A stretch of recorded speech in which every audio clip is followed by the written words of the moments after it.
我最近特别怀念小时候吃的那种香辣小鱼干，但市面上卖的这么多年，基本上口感和味道也没什么变化，多少有点吃腻了。所以我买了500斤满籽的多春鱼，我打算用麻辣小鱼干的做法，把这玩意儿做成可以空口吃的小零食。这鱼肚子里全是籽，想想做完就特别好吃，但就是收起来有点麻烦。每条鱼都需要处理干净它的鳃和内脏，而且没有任何工具，只能徒手干。然后要命的是还不能手抖，要是但凡给这苦胆掏破了，那可就全完了。主要我们试了一下，要是这苦胆没掏干净就开始做的话，那这鱼做出来恐怕是要比我们的命还苦啊。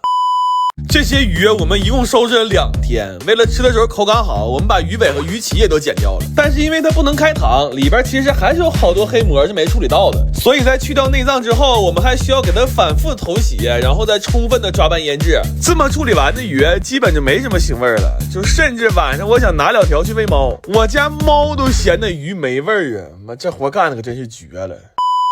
然后这些鱼我原本是打算先风干再卤制，但风干的实在太慢了，我就决定都用油炸了。这多春鱼炸完真的巨好吃，尤其是趁热蘸点椒盐，那吃着可真是太香了。关键是还不用吐刺儿，我们这一天连吃带送给邻居，整整干没了1满盆。当时一度给我吃的特别上头，真的要不是家里冰箱没地方呀，我都想连夜再去买500斤，重新开始收拾了。